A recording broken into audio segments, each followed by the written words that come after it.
Thank you for listening to my daddy's podcast. Hey, don't let these tears fool you. There's all dog around this mug. I'm good.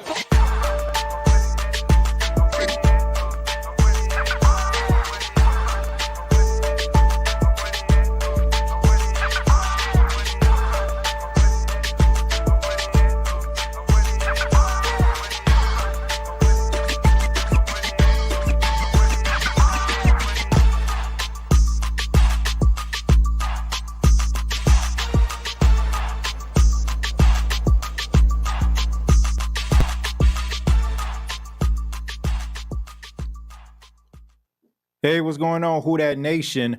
My name is TJ Jones, and yes, I am the host of the State of the Saints podcast. And thank you so much for checking out the State of the Saints podcast, where we talk New Orleans Saints.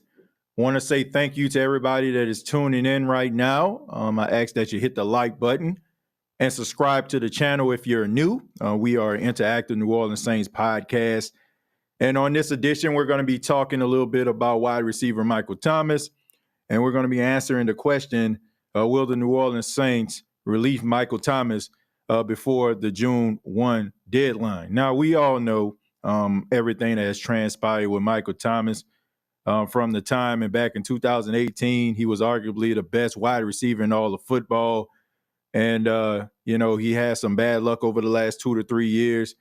Stemming from an ankle injury that never seemed to get right, surgery. Should I have surgery? Should I not have surgery? And, of course, missing an entire season and setback after setback. And, of course, recently this season, Michael Thomas isn't very happy with the offense. And a person in particular is Derek Carr, the starting quarterback of the New Orleans Saints. I mean, we all seen the tweets. A lot of us have our opinions about Michael Thomas. I don't think he cares. For those that want to sit up here and, say that, he's a crybaby, this, that, and the third, I don't think it matters to him. I really feel wholeheartedly that the New Orleans Saints need to cut ties with Michael Thomas, and I think Michael Thomas needs to cut ties with the New Orleans Saints. And I feel like at this point, it's pretty inevitable. It's just a matter of when it's going to happen. Of course, we know about the June 1 deadline. If he is still on the books, around June 1, like the Saints owe him a nice little bit of change here, right? I mean, if they cut him before June 1, they owe him a nice little bit of change. You know what I'm saying? Like, so, if the Saints end up doing this before then, they will have to eat $11.2 million, right? $11.2 million if they decide to let him go before the June 1 deadline, all right? So that they have to kind of keep him on the books if they want to save some money. And, of course, we know the New Orleans Saints have been dealing with a little bit of some cap issues. I think the new salary cap has really helped them out tremendously. For those that don't know, I'm reading this tweet. The NFL announced that in 2024, salary cap will be $255.4 million per club, with an additional $74 million per club payment for player benefits, which includes performance-based pay and benefits for retired players. Total 2024 player costs will be $329.4 million per club, or more than $10.5 billion league-wide. So there you go, right there. So the NFL really flexing their muscle, giving some of these organizations some change. But we all know that the Saints probably wouldn't be in a position that they're in right now with the new salary cap. They're no longer $81 million over the cap. And, of course, we know about some of the things they have been doing, restructuring the deal of Derek Carr, restructuring the deal of Eric McCoy. There's been some things that the New Orleans Saints have done in order for them to become cap compliant. And now we see that this new salary cap that the NFL is giving them is going to drop some of that off as well. And, due to where the amount is, the Saints pretty much can do whatever the heck they want. They can, do what they normally do, which is kick the can down the road, make some phantom years for some players, and they'll become compliant in no time. And as a matter of fact, they probably would be able to, do something in free agency or even a trade. I've been lobbying for a while about the Saints possibly making a trade for one of the Charger defensive linemen, rather it's Khalil Mack or Joey Bosa. These are two guys that I feel like would be, make a huge impact for the New Orleans Saints. I know some people have their reservations about Khalil Mack, but hey, this guy had double-digit sacks. If I'm not mistaken, he had 17 last year, and he'll be going into the final year of his contract. So it's not like, oh, we have to be concerned about paying this guy long-term if you're the New Orleans Saints. You have a guy that is going to be playing pretty hungrily. You're here. Like a person, regardless if the Saints pay him or not, he still would be an unrestricted free agent. And if he wants to have top dollar, then guess what? Then you got to go out there and perform. So the Saints definitely need help at the pass rush position. So that's just something there. But back to Michael Thomas.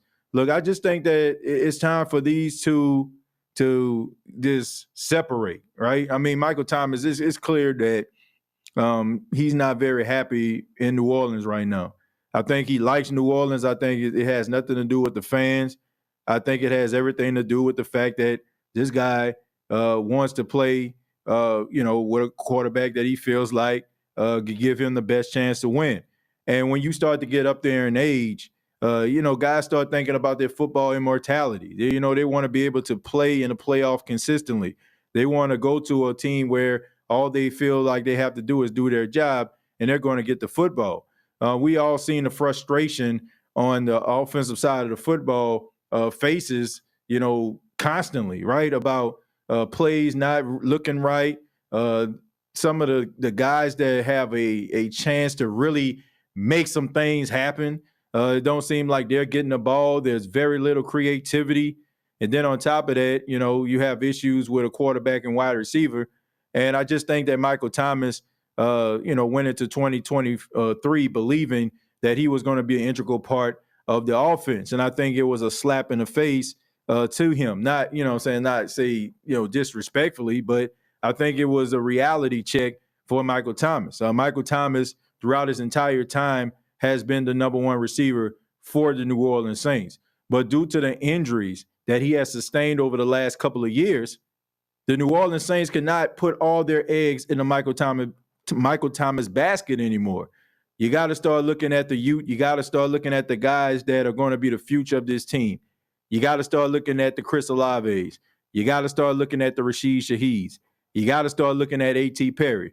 Those are the guys that are going to be potential cornerstones for your team for years to come. And it's not a shot at Michael Thomas. Like, I still feel like in the role that he was in, he made a huge impact. And maybe if the Saints didn't have Chris Olave, he probably would have gotten more targets. And maybe his numbers will look a little bit more better before week 10 when he was injured and he didn't come back. But as of right now, we all know that this is a young man's game. This is a young man's game, and teams are looking for young, fresh, guys to go out there and do what needs to be done in order for a team to get to the postseason and hopefully be able to get to the Super Bowl.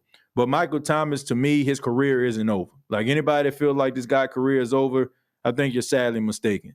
Do I feel like he's the same wide receiver he was back in 2018 when he was wrecking the league? Absolutely not. But the way the Saints utilized him last year, look, they utilized him like he was just straight up 100% washed. And I can understand his frustration with that. But at the same time, once again, when you have been hurt over the last 2.5, 3 seasons, a team can't just, wait on you to heal, right? Maybe for a year, like, okay, if you miss a year, okay, you'll come back stronger, better than ever. But when we have this reoccurring thing happening over and over again, like, teams have to cut their losses, and maybe move forward and not put you so much into the forefront. Maybe add you to the crew, but you can't be the lead singer anymore. And I think that that's a tough reality for Michael Thomas. I think he still feels like he has something to offer, and he does. But, wherever he goes, I just hope that he finds happiness. I hope he finds a quarterback that can get him the football the way that he wants. And I can also understand that Michael Thomas has been a part of some successful Saints teams, right? And when you go from being, on a successful team with a legendary quarterback throwing you the football, making a postseason nearly every year, winning double-digit games nearly every year, and you go from that to, what the Saints are now, which is, to be quite honest, I don't know what the hell the Saints are right now, but all in all, when you go from that to this, it can be a hard transition. So this guy wants to win. I mean, he's 31 years old. And if he's not 31, I think he's going to be 31 in March. So this guy wants to win. And I ain't got a problem with it. But I think the Saints need to cut their losses.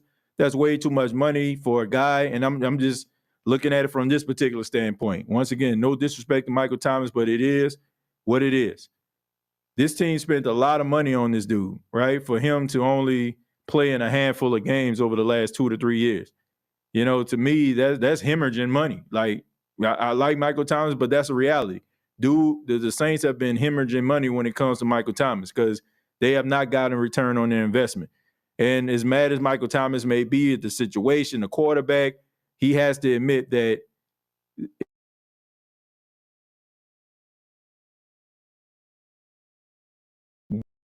what I'm saying? It just happened because we all know how the organization works, right?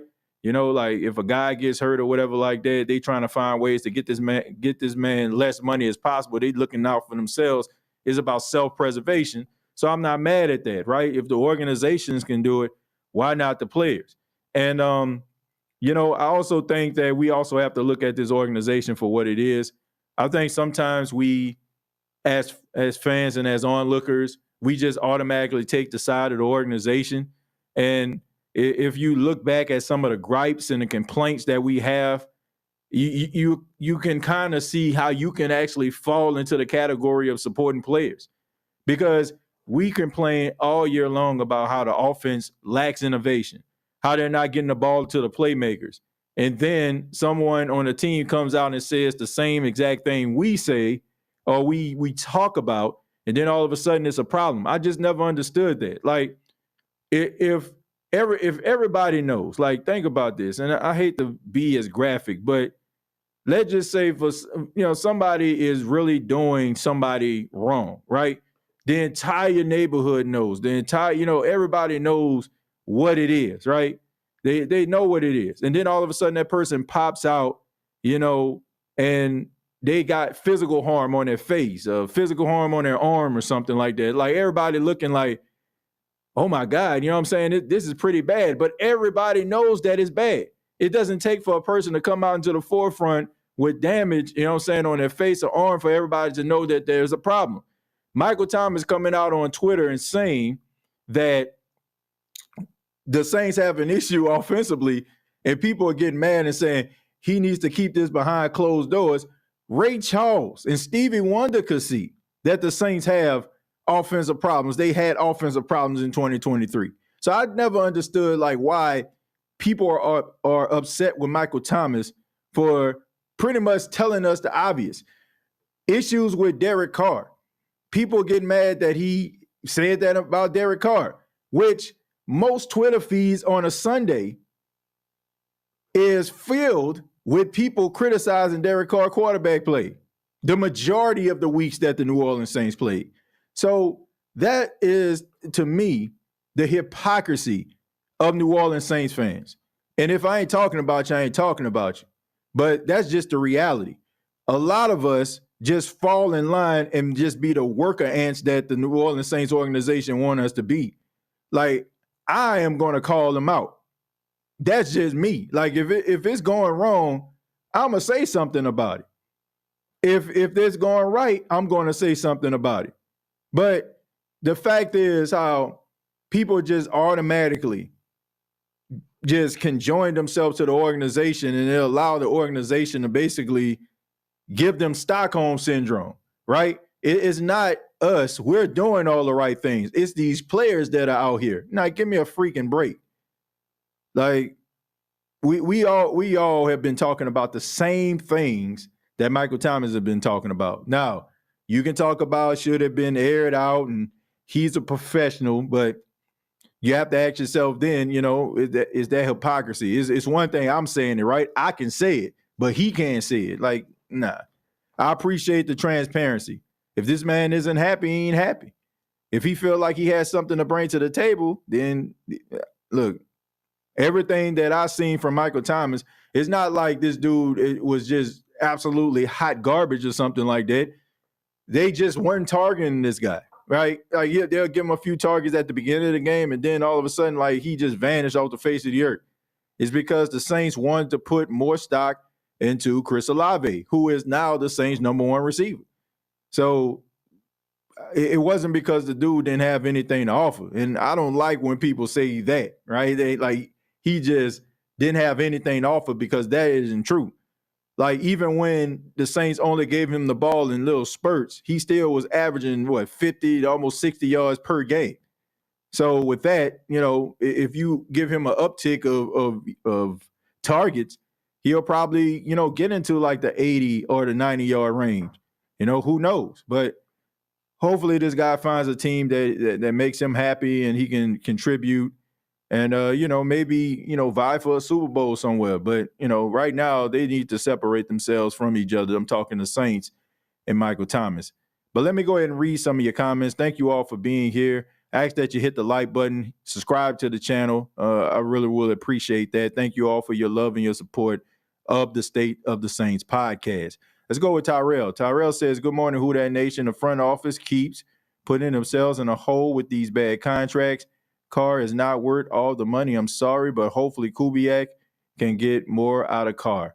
Well, Tyrell, they're going to have to. They're going to have to get more out of Derek Carr, because Derek Carr is their guy. Derek Carr is their guy. They believe in Derek Carr. And 2024 is a brand new season. I have no choice. You have no choice but to believe in Derek Carr. If you don't believe in Derek Carr, if you don't believe that the Saints offensive staff, the new offensive staff, is going to be able to help Derek Carr, then I feel like you're missing the mark. I am not going into 2024 or looking into the 2024 season for the Saints to look like straight slaw. That is not the move, folks. That is not the way that you want to approach this season. You can have your reservations about Dennis Allen. You can have your reservations about Derek Carr. But one thing's for certain and two things for sure. We all want the Saints to be successful. So this is a brand new season. Everybody's 0-0. The combine starting this week. Everybody feels like they have a chance at this point. So I want Derek Carr to succeed. I'm not looking for him to look like slaw. I don't care what his contract entails, because in the middle of the season, when things are going wrong, we can have conversations like this. But as of right now, it's a blank sheet. And if you're a Saints fan and you want what's best for this team, you want to see this dude succeed. So whatever they need to do, they need to go ahead and do it. You have to believe in this guy, because the way the contract is set up, the way that the Saints have put so much stock into him, it got to work. It got to work, Who Dat Nation, whether we like it or not. Good afternoon, TJ and Who Dat Nation. Dana, how you doing? Thank you for being here. Kyderic Alexander, what's going on? Appreciate you for being here. Jules says, I'm happy to be here, but I feel played for the exact same reason. I'm not a conspiracy theorist either. I feel really bothered. What do you feel really bothered about as far as the conspiracy theories? Just let me know. We got Jared saying, morning, TJ, morning, Who Dat Nation. And he also says, welcome to Scouting Combine Week. Yeah, the NFL Scouting Combine is this week in Indianapolis, and that's always an exciting time, to see some of the potential NFL talent go out there and show their skills.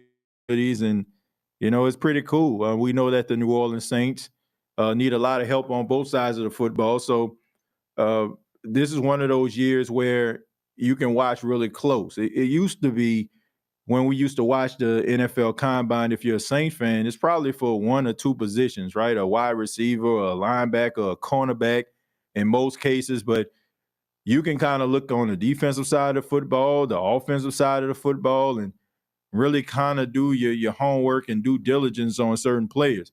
Now, I don't put too much stock in the NFL Combine, because dude's basically running in spandex. And we all know that, you're running with your helmet and your shoulder pads, and knee pads and all that other equipment. So running a 4.2, bench pressing 220, 50 times, like that doesn't equate to success on the field. It's about what you have in between the ears and can you be beneficial to a team's success. So it's good to watch. It's fun to watch. It's good to talk about. But, I mean, I don't really get too excited about measurables and all that kind of stuff there because that don't always equate to success.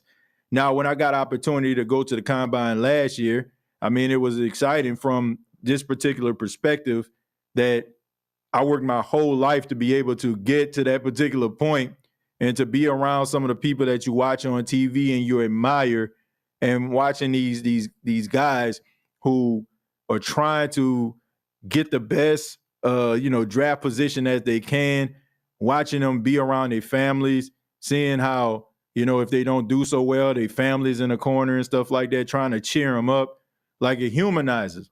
So from that particular standpoint, I want all these guys to be successful. But at the same time, I also feel that you can't put too much stock in what you're seeing with these measurables. I hate losing. We got robbed like the New Orleans Saints on live television. Yeah, Jules, I mean, look, the Baltimore Ravens, they had a really good season. Lamar Jackson, you won an MVP. I mean, you just got to get better, next year. I mean, as you look at Lamar Jackson, every single year he gets better. His first year, we was the starting quarterback. They lost in a wild card game. Then he came back again, and they won a divisional round game. This year, last year he got hurt. He didn't play in the playoffs, and they lost to the Cincinnati Bengals.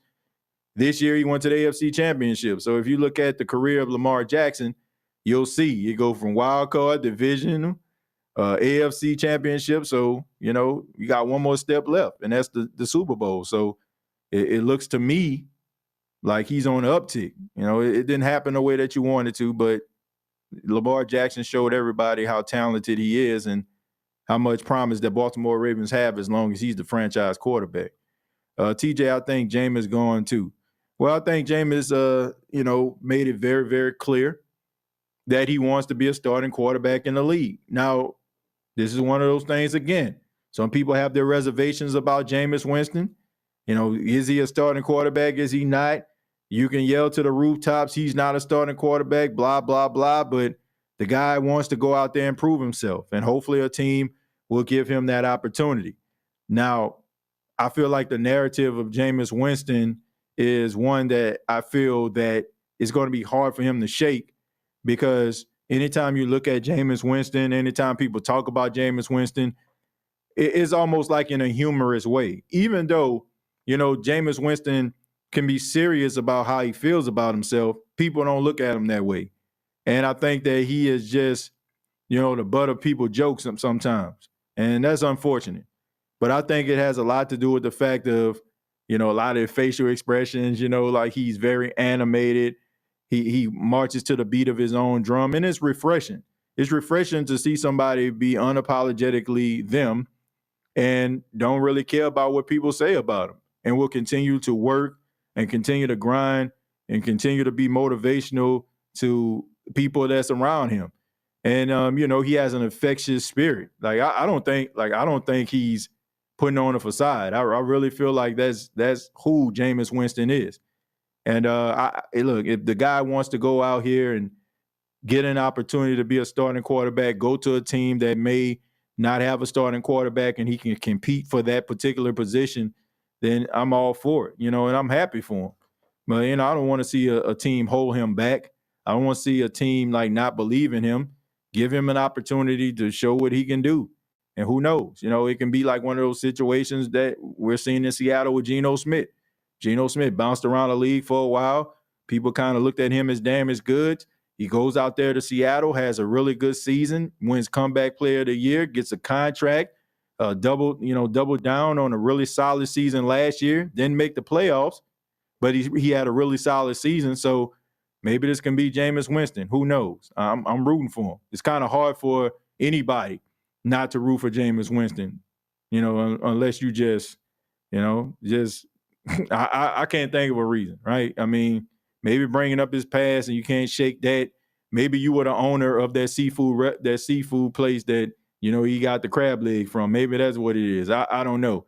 But, all these self-righteous people out here who are Jobs and never did anything wrong and want to point fingers at everybody, maybe that's who you all are. But, I mean, the guy was a kid. He's almost 30 years old. He's a family man. If I'm not mistaken, he got 2 kids. He got a wife. He got a family that really loves and supports him. So while y'all sitting up here talking about a guy's past, this guy's living in the present and having a really good present and a really positive future coming up real soon as well. So keep living in the past. But I'm rooting for the guy. Good afternoon, TJ. It's time for Michael Thomas to move on. His injuries is a big part in this issue. He needs to realize he is not the number one receiver, Bruce, in New Orleans anymore. I mean, that's just hard to fathom, Bruce. I mean, look, it's easy for us to write this and type this up, but it's another thing to be in this, right? If somebody came up to you, right, let's just say you're in a relationship. You think the relationship going good, putting in the work, putting in the communication, and then all of a sudden somebody come up to you and say, I don't want to be with you anymore. Now, some of us, we cool head Luke and be like, well, if you don't want me, then it is what it is. But in reality, if you put something into it, right? If you put everything that you can into a relationship or a job or anything, right? And somebody comes to you and say you're fired, or, we're having some financial issues, we got to lay some people off, or, this marriage ain't working. Hurt, you're not going to want to accept that, right? Because it's hard to accept that there's something wrong with me. It's hard to accept that I'm still not good enough. It's hard to accept that somebody else is taking my spot. Like we just kind of put these things out here, but I like to humanize these things. I like to humanize it, and I try to put it into a perspective that we all can understand. Now think about all of the yards, all of the catches that this dude has had, all of the great games that he's had. And to him, he's still that guy. He's still that person, regardless to how we may feel about him, regardless to if you feel like he's still the same Michael Thomas or old or not. He feels that way. And when you still feel that way and you still feel that you have something to offer, it is hard to accept that somebody's taking your place. And he did have way too many injuries. I will admit that. I do feel, and I'm not going against what you're saying, Bruce, at all. I do feel like it's time to cut ties with Michael Thomas. I think it's time for Michael Thomas to cut ties with the Saints, because I just feel like, it's time. But it is hard to accept when you are something special. You think you're something special. You're something special, and somebody telling you where you aren't as special as you once were. It's hard to accept. That's a tough pill to swallow for anybody. So all I'm asking you to do, we're not 6'3", 215-pound football players that virtually catch everything at one particular time. And no, we aren't offensive players of the year, but some of us are in relationships with people that we love. We got jobs that we worked and bust our ass for. It's probably started off in a mailroom, work your way up to the executive floor, or you got a promotion on whatever the heck that you're doing.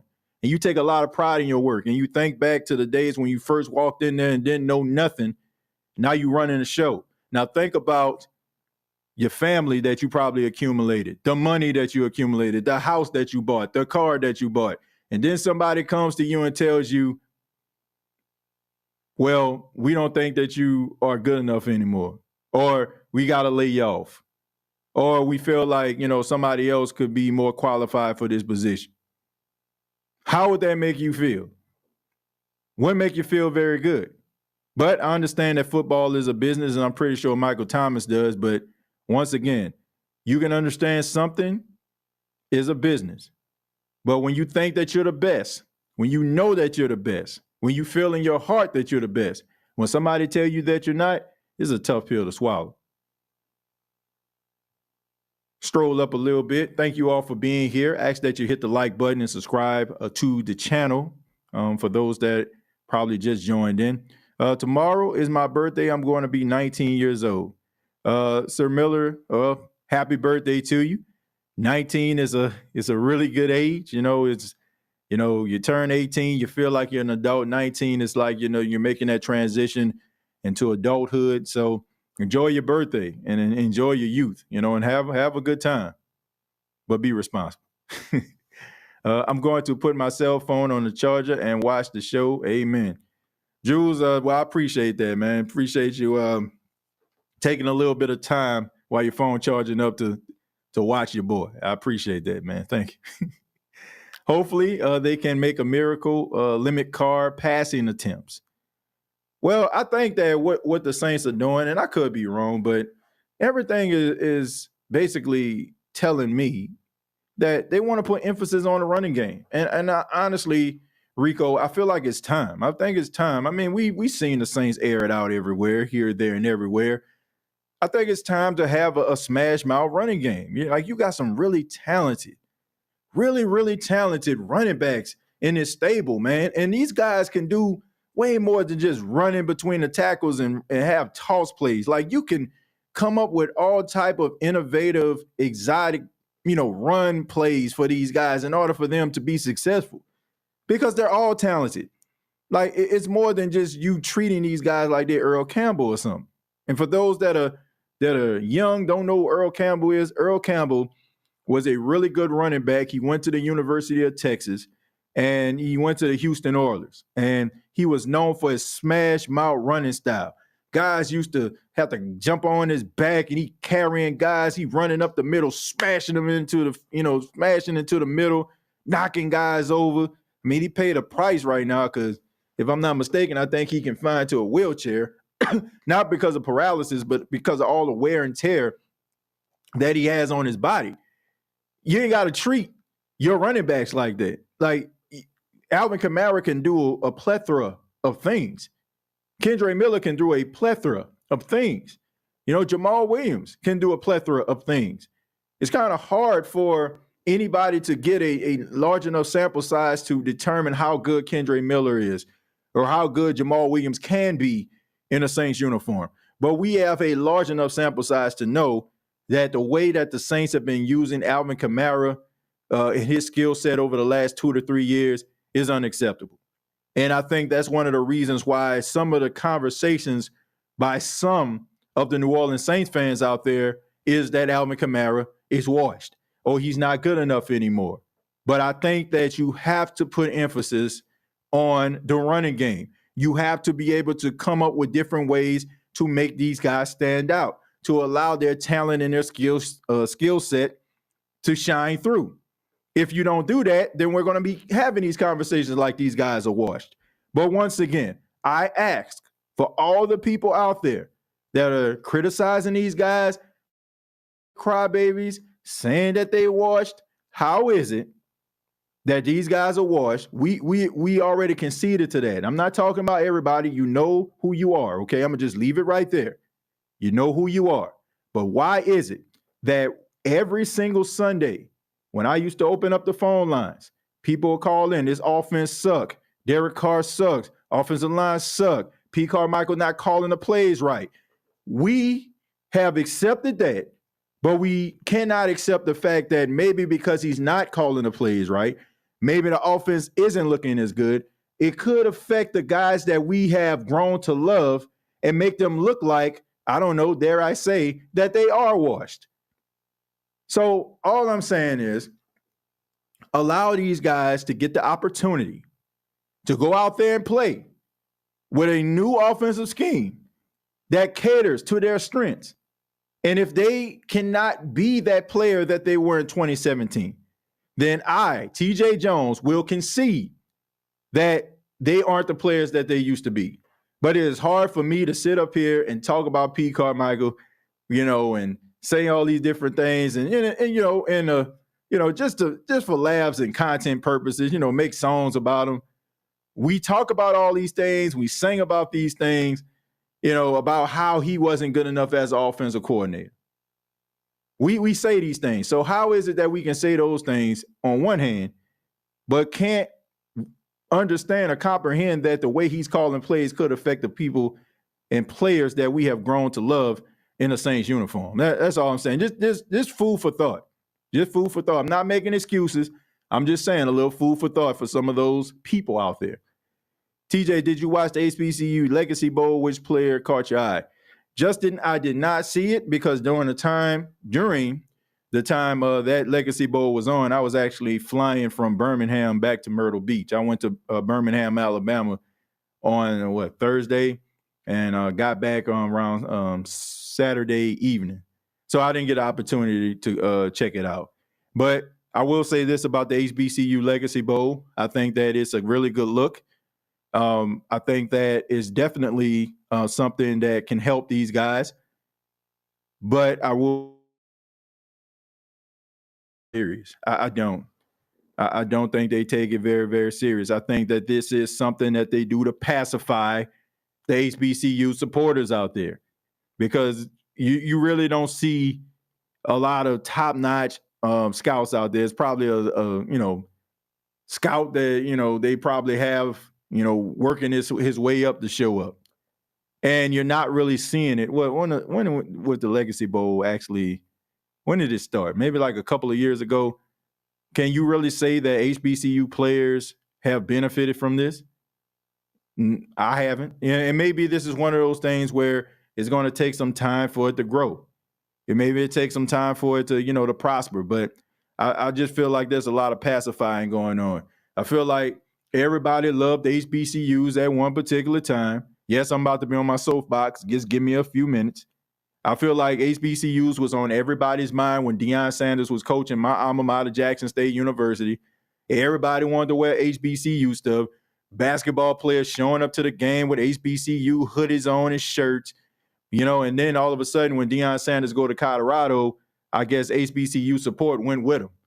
So to me, I just feel like it's an absolute joke. You got an NCAA football game coming out right now, and you have players from power conference schools, right? Power conference schools that generate hundreds of millions of dollars per year, right? And they're complaining about getting $600 for their NIL, which is name, image, and likeness. They're complaining about it. Meanwhile, HBCUs, if you would actually put them in a game, you don't think those players would take the pride and that $600, because anybody that goes to HBCU, you know what it is. You know what it's like. So, you won't even give them the opportunity to do that. Didn't even give them a chance. But we all love HBCUs and who is SWAC and all that kind of stuff going on. But, now that Deion Sanders is no longer he's at Colorado, he's no longer at Jackson State.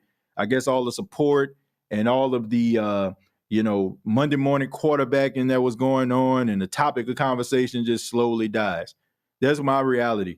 That's my reality. That's the way I feel. I feel like people really don't give a damn about too much of anything when it comes to HBCUs, and this is something to pacify them. But there's a lot of talented players that play HBCU football, and I just wish that they really gave them a legit chance instead of just putting something together to make people feel like they are making strides, and they're not. That's my opinion on it. TJ, is it likely to be a breakout year for AK? I think it is. I think it is. If you put emphasis on the things that Alvin Kamara has done throughout his career to make him successful, which the Saints have not done over the last 2 to 3 years, I think that it will be a breakout year for him, because I don't think that he's washed. And I'm going to continue to say that, and I'm going to continue to beat the drum of Alvin Kamara not being washed. Some people accept that. That's fine. But not me. Earl Campbell is walking again without the wheelchair. Yeah, I mean, J. Ryan, I seen a recent footage of him. He was in a wheelchair. I think I don't know if it's like one of those cases where he can walk for just a short amount of time, but you have to get wheeled. It's like some people they got like wear and tear on their knees and legs, and they can walk a little bit, but they're probably looking for the wheelchair after a few steps. So I do know that he's not completely confined to a wheelchair, but I do know that he's had a lot lower body injuries throughout the years for that wear and tear he had running that football and having that smash mouth style he had. So, yeah, God bless him, man. And everybody I ever heard that has met Earl Campbell talk about how nice of a guy he was, or he is. TJ, some people cannot think beyond the length of their nose. Well, you know, I don't like Barbara. Here's the thing. I can understand how people can come to these conclusions at times, but it's because, look, as a person that does podcasting and broadcasting, my job is to have a relationship with you all, and a relationship where you all can watch me or listen to me, and there's a level of trust there. Like nothing like, you know, nefarious. I'm giving you like real, authentic perspective. And I feel like that's the level of trust you need to have between listener and podcaster, right? But I do feel like sometimes people take individuals that do these things for nefarious reasons, they take their word as gospel. Like that's why me personally, I refuse to be that person. I do not want to be that person. I'm not knocking anybody. Like, get your money, but there's a lot of talking heads out here that are characters, and people don't understand that they are characters, and they don't understand like what goes on behind the scenes for them to come up with these conclusions that they come up with. They feel like a person is on TV making millions of dollars, so automatically they know what they're talking about. And I get that all the time. You know, it's about positions. It's about where people at. It's about where they're reporting live from. All that, right? Because I will say something about an individual, and then they'll come back and say, I guess, you know, a person that covers the team said this, so you don't know what you're talking about. And then it turns out that I do know what I'm talking about, but nobody ever comes back and say, you know what, TJ, my bad, bro. No, you know what I'm saying? It's the credibility thing. It's about, you know, they're over here doing this and you're right here. You know, like sometimes you have to, and I'm not even saying from my perspective, I'm not saying don't listen to them, listen to me. I'm not even saying that. All I'm saying is do your own research before you go out here saying these things. Like, put it into, like, realize what you're saying, right?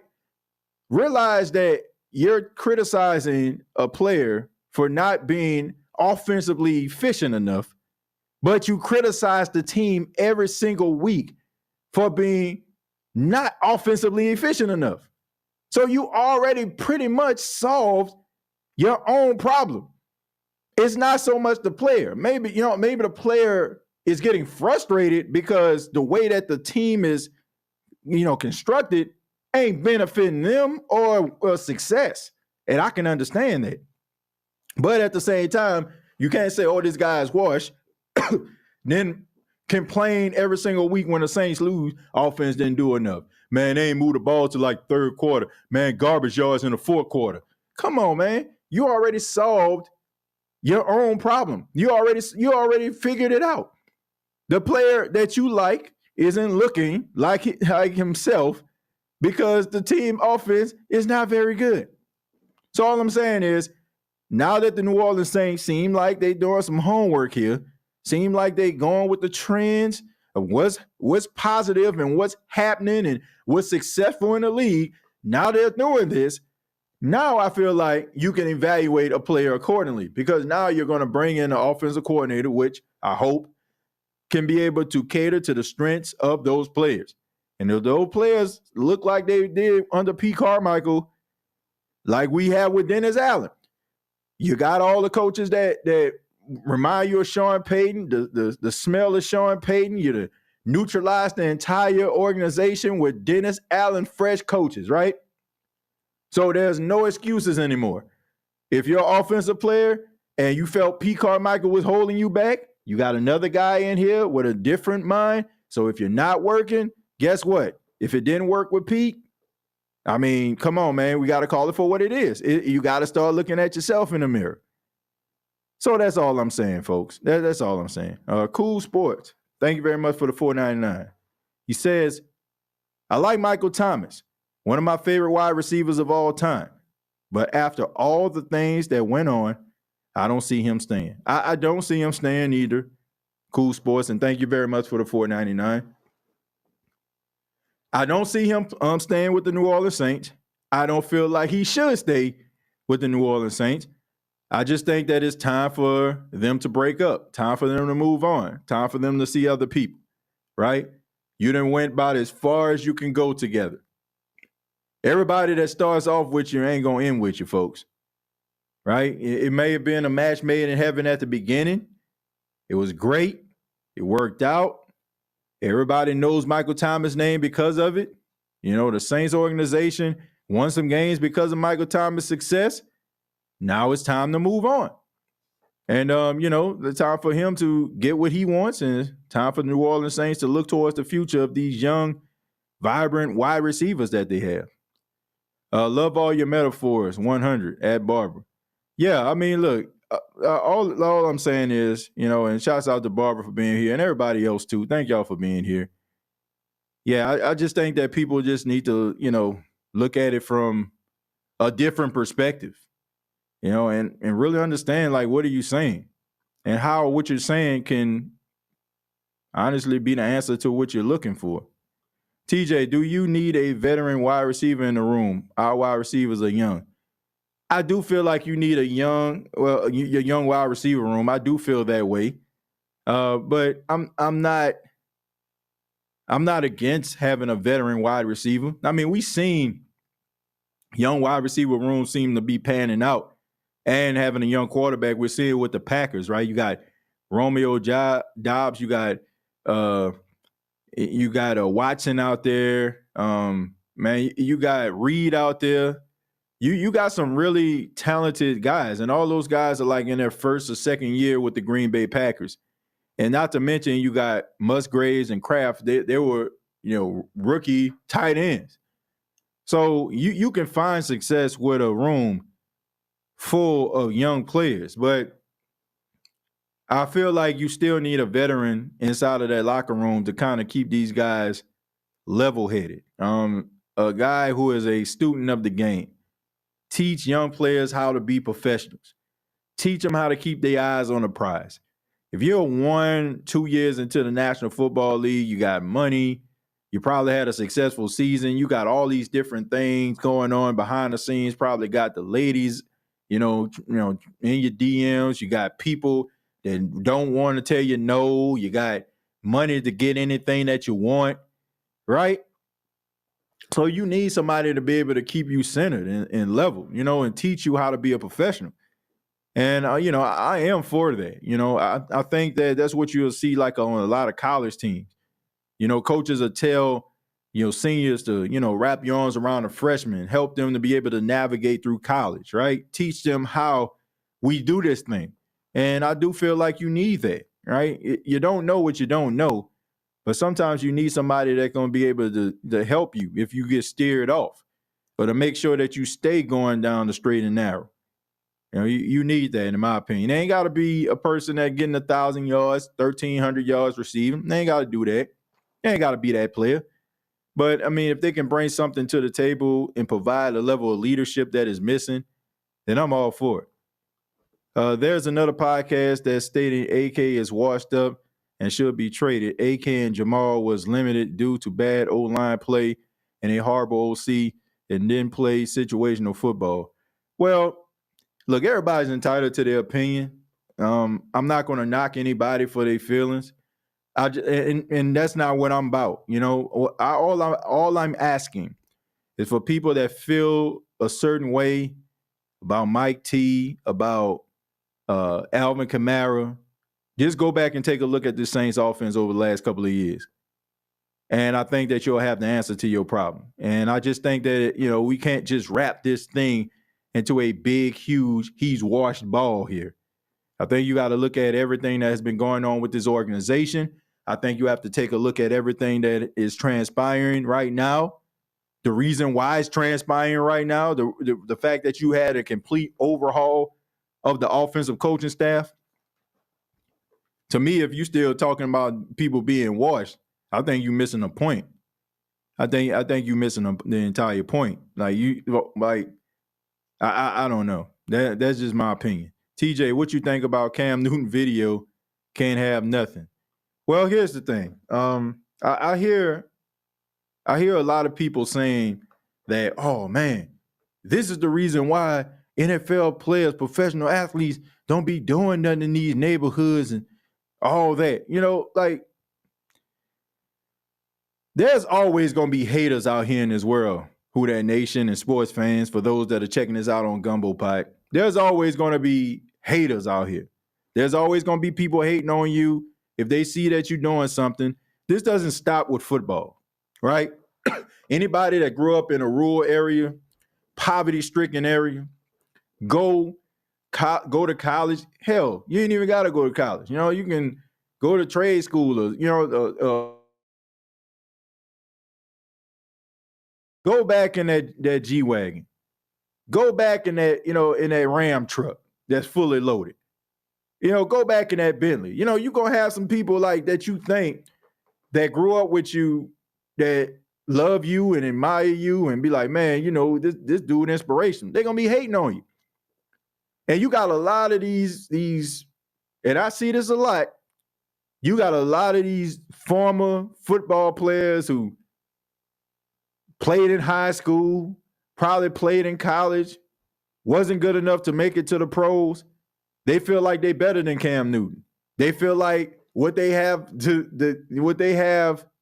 show the world was better than what Cam Newton had.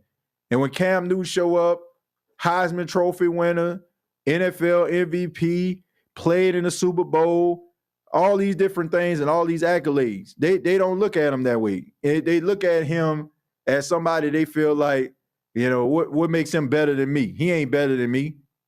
And you find yourself, you know, being, as Boosie would say, hypnotized by hate. And, you know, like they looking for a reason. They looking for a reason to fight. They looking for a reason to try to show everybody they aren't who they are because they're not happy within themselves. So how do I feel about that? I don't feel like this should be a deal breaker because you're hurting the kids, right? You're hurting the youth. There's some kid out there right now that needs that direction. There's a kid out there that needs that father figure. There's a kid out there that needs somebody of Cam Newton's prestige and cachet to say, hey, kid, you pretty good. You don't know how far that can go. You don't know how far that can go. So I'm not one of those people that feel like, oh, they just need to wrap it up. Because even though they got some idiots out there who are just hating on the man or just trying to find a reason to, you know, to fight him or whatever, there's still some kids or individuals out there that just the mere sight of Cam Newton taking the time out to do what he's doing, it means everything to him. So I would hope, and I don't know what NFL player, what professional athlete is watching this, I don't know. But I just hope that they take that into consideration. Because here's the reality. If you have a food drive right now, if you have a food drive, Who That Nation sports fans, and you're doing this out the kindness of your heart, you calling people up, you calling out all these vendors, the Frito-Lay, the Armour hot dog people, you know, the hamburger folks, in order for you all to just have like food and all these different things for people within the community for free. They're going to be, when you have your event, they're going to have individuals that will walk up to you. Who organized this event? Let's just say Slim South. Slim South, man, appreciate, man, love, bro, appreciate this, man. Man, you don't know how much this means to me. But then they're going to have some people out there, man, Slim South, man, he ain't doing nothing, man. He just trying to do stuff for show. He trying to put this on social media. There are going to be haters. There are going to be people that are going to look for the negative in every single thing. Guess what? Life lesson, folks. Don't look for the negativity. Don't look for the people. Don't allow negative forces to stop you from achieving something that's beneficial and great. And what this dude has done with this 7-on-7, he's touching somebody's life. He's touching somebody's life and he's making somebody better in the process. Because I guarantee you, we all seen a picture of LeBron James having basketball camps, and you see like these now basketball players in the league they got pictures, you know what I'm saying, of them when, you know what I'm saying, when they kids. You got Jason Tatum taking pictures when he like 12 or 13 with LeBron James. And now he has to go up against LeBron James, possibly in NBA Finals, to bring a championship to Boston. Like, who knows what that picture did for him? You know, who knows what that picture did for a young Jason Tatum? So there's a young Cam Newton out there, and that's the person that you need to be focused on, not some idiots that probably had some football dreams that got deferred and just mad at Cam Newton for the simple fact that he is Cam Newton. TJ, do you think Taysom Hill role will increase, decrease, or stay the same with the potential new offense under Kubiak? I think it's probably going to stay the same, Chosen. You're probably going to add a few little nuances to it. But I don't think his role is going to diminish. I don't see a reason not to. I mean, I don't see a reason not to, like, add more to him. You know, we all know what Taysom Hill can do. So I think it'll pretty much be the same. I honestly feel like you'll probably see Taysom Hill more of the weapon that we know he can be, you know. But we also have to take into consideration Taysom getting up there in age too, man. What Taysom, like 33, 34? So I don't know. Maybe this could be the year where he just goes out there and, you know, just be a brute force. And it might be a year where he takes a step back because he about 34 years old. So Boosie said you get the most hate in your own hometown. Yeah, pretty much. You know, like I said, everybody that wish you well ain't well wishes. Everybody that say that they want you to be successful, that's not true. And they probably want you to be successful, but just not as successful as them. And if you just so happen to reach that height, then you're going to have some people hating on you. You know, it's the fact that maybe they felt like, you know, some people, they probably played football in high school. Man, I tackled Cam, man. Man, the game that we played against Cam, man, he didn't do nothing in that game. Still be talking about it. You know, like, okay. And they have that on their minds. Sad, but it's true, man. But don't let the kids suffer. Don't let the few kids out there that it means the world to be able to be coached by Cam Newton. Don't let those kids down because some idiots want to sit up there and try to beat on their chest and, you know, and try to show how tough they are. Like, idiots. Absolute idiots. I'm worried they will get rid of Taysom Hill. Well, I hope not. But if they do, it's not the end of the world. You know, I don't think it's the end of the world. But I don't think they're going to get rid of him. Jerry, DA is the cancer on this team. Sounds like buying into the media narrative just like Jameis Winston. Well, people have their feelings about Dennis Allen. They really do. They have their feelings about him, and I'm pretty sure he knows. I mean, he's not oblivious. No, he's not on social media, but they know what's going on.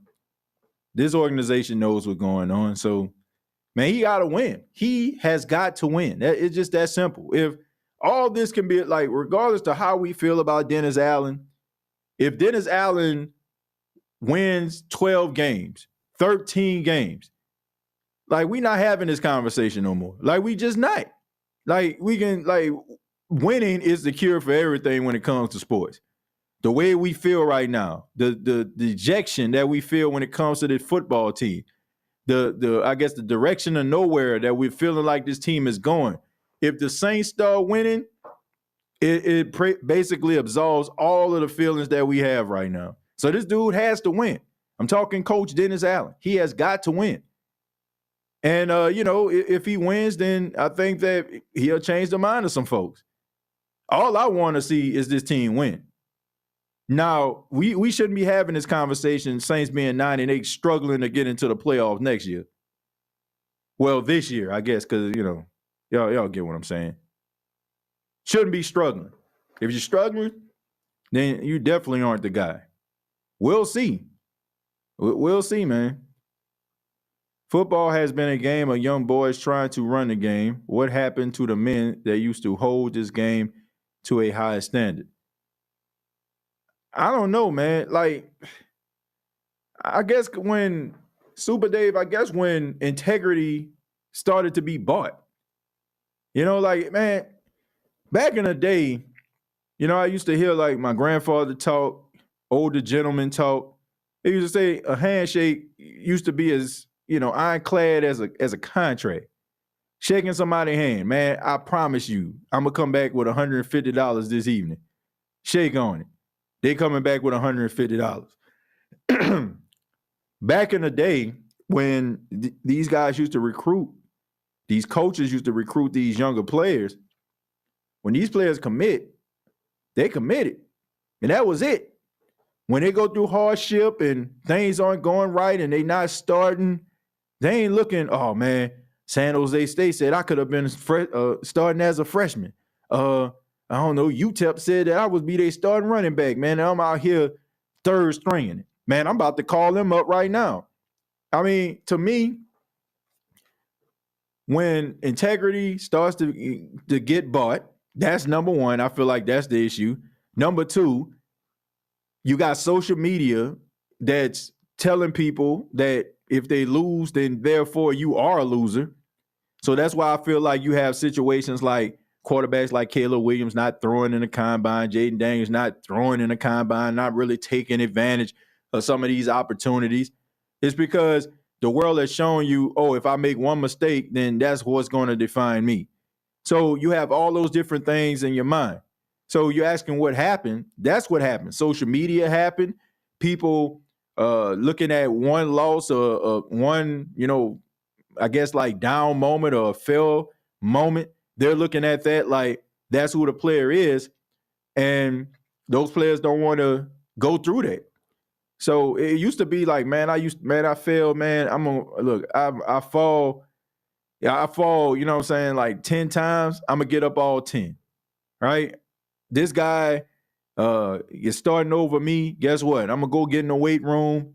I'm going to build up my muscle. I'm going to become faster. I'm going to become stronger. I'm going to get in this film room. You ain't getting that no more.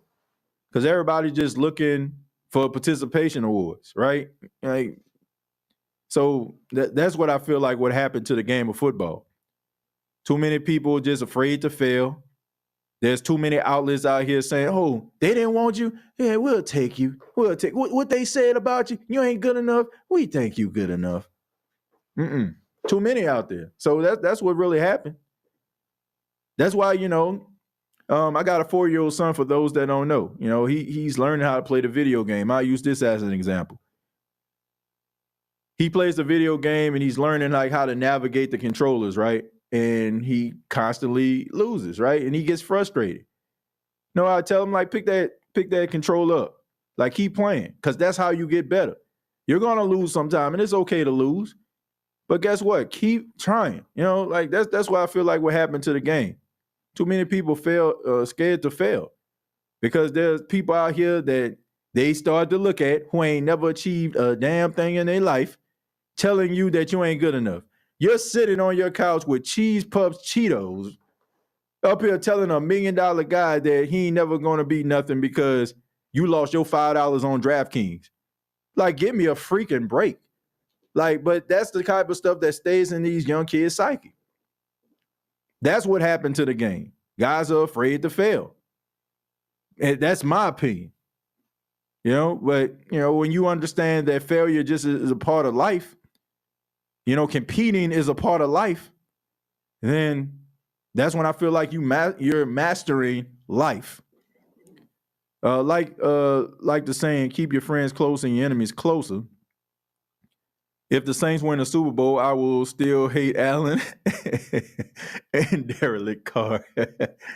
Hey, but at the same time, if they win a Super Bowl, a lot of people gonna change their mind. That Red Zone zombie float might look a little bit different. So, like I said, winning cures all, Barbara. I know it can be frustrating, but winning cures all. We may feel this way right now, but if the Saints can get 12, 13 wins, we'll feel a lot better. May not like them still, but you're still going to feel good about your football team. I just want to see fun football. I don't expect winning seasons under DA. We haven't seen entertaining football under DA. I think that's the thing, Elijah. I think, look, the Saints didn't win every game when Drew Brees and Sean Payton was still with the organization. When Drew Brees was the quarterback, Saints still used to lose, right? I mean, they didn't lose that often, but I mean, there were times where they didn't make the playoffs and stuff. Y'all know. But it was exciting. Like, you knew that if they lose, it's probably going to be 34-31, right? It's going to be something like that. It's still a level of excitement. Not only have they underachieved, but they're boring, and they've been underachieving. And I just feel like they took the fan base for granted. They took the fan base for granted, in my opinion, Who Dat Nation, because they felt like because of all the success they accumulated, throughout the past 15 years, they felt like that was enough of, I guess, some good equity in order for us to just, be okay with what they're doing. And it's not. Like, that ain't cool. Like, it's about consistency. You got to keep winning. You got to keep on winning, Who Dat Nation. Like, you can't just fall off the map and just be like, oh, well, our fans are going to understand. The Saints fans will understand if they see nuances of change and what you're trying to do. When you just basically say, we've won a lot, and that should be good enough for you, but in the last couple of years, you're acting as if Michael Jordan, I got to say it. Drew Brees is the Saints' Michael Jordan. It's like Michael Jordan retired and saying that Jason Caffey is going to be able to carry the load. Come on, man. Some of y'all don't know who Jason Caffey is. Look him up. He's Jordan. Brees was Brees. He was special. You can't just replace that. Oh, Phil Jackson, he gone, man. We can get Tim Floyd. We good. We good. What? Y'all should know who Tim Floyd is. He used to coach UNO. But all I'm saying, like, you can't just run an organization like this, and you can't take the Who Dat Nation and fan base for granted. You can't do it. You can't do that, man. Like, you insulting people's intelligence by doing it. And this whole thing, like, take our word for it. You don't know what you're talking about. Shut up and watch us do our thing. That ain't good enough. Like, if you're bad, you're bad. If you're trying to get better, I can understand. Look, it's just not our year. What y'all doing ain't working. But at least I can see efforts of trying to get out of this thing. But for the Saints, for the last couple of seasons, for the exception of what they're doing right now, it's just like, we had a bad season, but you know what? It's going to be all right. We'll get better next year. What y'all going to change? Nothing really, but we'll get it right. Like, it's okay. Okay, after Sean Payton retired, you would expect for a little bit of a down season, or maybe, a little bit of some things that work not working. But when we going like 2-3 years into this and it's still the same old song and dance, nah. But my final thought before I wrap it up, folks, is, do I think the Saints are going to release Michael Thomas? Absolutely. Will they do it before the June 1 deadline? Probably. I think they probably would. They're going to have to eat $11.2 million to do it, but I just think that it's time for them to cut ties. I think it's time for the black and gold to cut ties with Michael Thomas. Michael Thomas is not happy. Do not keep somebody around that is not happy. Right? I mean, it's just not worth it. It's not worth it. You can move on. There's some really talented young players on this football team that are hungry to make a difference. And, we all love Michael Thomas. We all love Mike T, right? I mean, we know what Mike T has been for the Saints organization. We seen how much of a dog he was. And, I'm not going to kick this guy while he's down. Some people are off the Michael Thomas train because he's been injured over the last couple of years. Football is a tough sport, folks. There's a reason why the average NFL player plays about 3 to 5 years. It's because it's wear and tear on your body. And that one injury can really hold you back for years to come. So I'm not going to knock this guy, right? Because he has some issues. I want him to be successful in anywhere that he plays. Anywhere he plays, I want him to be successful. But I want the Saints to be successful too. And it don't seem like what the Saints are trying to do kind of coincides with what Mike T has in mind. So time to cut his losses, cut your losses, move on from Michael Thomas, allow him to go out there and find a team that he feel like kind of suits him, and the New Orleans Saints can continue to move forward in what they're trying to do in 2024. But I want to say thank you all for checking out the State of the Saints podcast. Please hit the like button. Please subscribe to the channel. Shouts out to everybody that donated to the show. I really do appreciate it. Making the show what it is. I really do appreciate that. Those that didn't donate, thank you for making the show what it is. I know it's been a couple days since I did a show. Like I said, I went out to Birmingham, Alabama, had some things going on radio station-wise, doing some interviews for Black History Month here, transitioning to women's history. But all in all, I'm enjoying doing what I'm doing from the radio station standpoint, and I love doing what I'm doing right now, covering the New Orleans Saints, talking about the New Orleans Saints. We about to get back into it as we approach the NFL Combine. Of course, we know the NFL Combine is this week.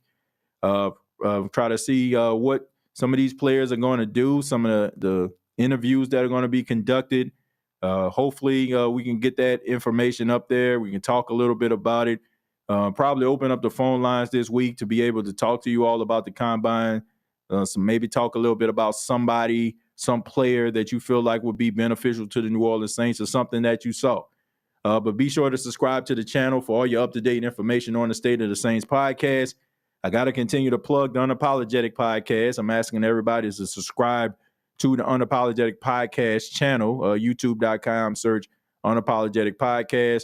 We're about 5 episodes in, having a good time doing that. We talk about different things around pop culture, life, et cetera, et cetera. So make sure you check that out. And if you want to follow me on social media, you can do so by going to facebook.com, search Gumbo Pod Sports Podcast. Also, you can check me out on X at TJAY Jones 8. And if you have not already, you can check out the Bleacher Report. I am with the Bleacher Report for the month of February. Got an episode going to be live tomorrow, 3:30 p.m. Eastern time, all right, on Bleacher Report. Make sure you check it out. Shouts out to everybody that has followed Bleacher Report. All you have to do is download the Bleacher Report app. You can search the New Orleans Saints and events, and you'll be able to check out yours truly on that. So make sure you check it out. Live stream coming tomorrow, 3:30 Eastern time, talking about the NFL Combine and so much more Saints talk on the way as well. Till next time, thank you all so much. And like always, all I got to say is, who dat? Thank you for listening to my daddy's podcast. Hey, don't let these tears fool you. It's all dog around this mug. I'm good.